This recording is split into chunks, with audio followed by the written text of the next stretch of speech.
Hi there, Marc Stodola, Warranty Manager here at Charleston Homes, and today we want to talk to you about the fall weather and how to drain your sprinkler system.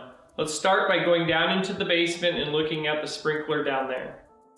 So here we are in the basement. Basically the main sprinkler shutoff valve is right here. So you ask, why do you want to drain the sprinkler system? And the reason being is the chance of freezing. You don't want anything to freeze in that sprinkler system. So for example, October's a month where during the day it might be 65 and then a chance of freezing at night. So anytime there's a chance of freezing, you're going to want to drain the sprinkler system until it's been professionally winterized. Early spring, sometimes that could be an example of where temperatures might be high enough to where you want to start the sprinkler system, but then still it could drop at night to freezing. So very simple to drain the system is you're going to locate your shutoff valve for the sprinkler, which in this case, this one goes to the meter. There's a shutoff valve here and here, and these are basically going to be for the main water going to the house. So those you don't need to do anything with. You're just going to trace that back, and then this would be the shutoff for the sprinkler line, because from this point up, that goes to the outside, and that would be how you shut off the sprinkler system. So the water for the sprinkler is now shut off. So if the valve is in line, it is on. And if you just did a quick 90, it shuts it off. So now from the main house side to the sprinkler system, the water is shut off. And then you're going to have a valve that's going to be for the drain. And it's very important that you open this up anytime you shut this off.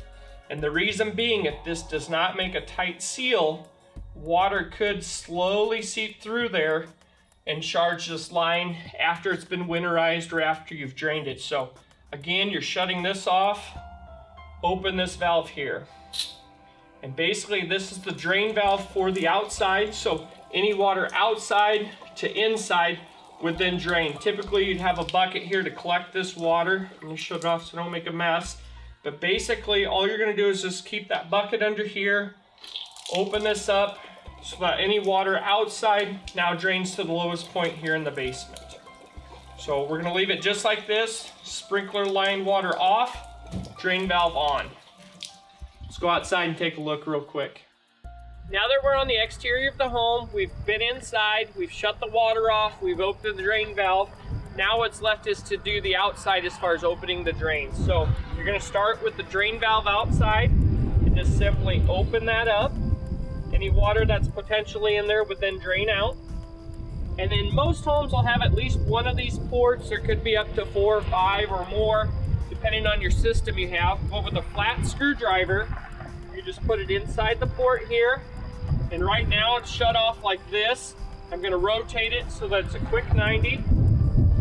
And then the second one here, I'm going to do the same thing. And you'll do that for each one of your ports that you have. And basically that allows expansion of the water so that if it does freeze, it has a place to go. And that's just how you need to drain the system.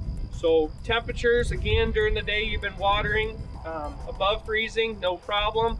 It's going to get a little cold during the day or the night. You want to drain the system. But definitely by the mid to late October, you want to have it professionally winterized, or sometime in November if you really want to water late in the year. So just to recap on draining your sprinkler system, you're going to first shut off the water to the sprinkler system itself, open the drain next to it so that allow any water to escape. Then you're going to go to the outside and open up the drain to allow any water out there to escape. And then you're going to adjust the ports so that they're in the open position.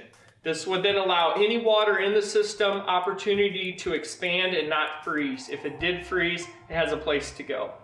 So that's how you drain the system if temperatures are going to get below freezing, but you're still in the watering season or want to still water further into the season, kind of pushing it. Sometimes in spring, you'll want to start the sprinklers up early, but you still might get some colder weather. So depending on what time of the year it is, you can still have the opportunity to water, but then drain the system. So with that being said, you still want to get it professionally winterized. So by mid to late October, maybe early November is kind of pushing it. you'll want to have somebody professionally come out and blow out the system with compressed air, and essentially what that does is any opportunity for any moisture to still be in the system even after draining it would be eliminated. This is very important to have it professionally winterized because the system can be damaged either through freezing or expansion of the water through freezing, and it would cause severe damage to the system. I want to appreciate you guys for checking out our blog today.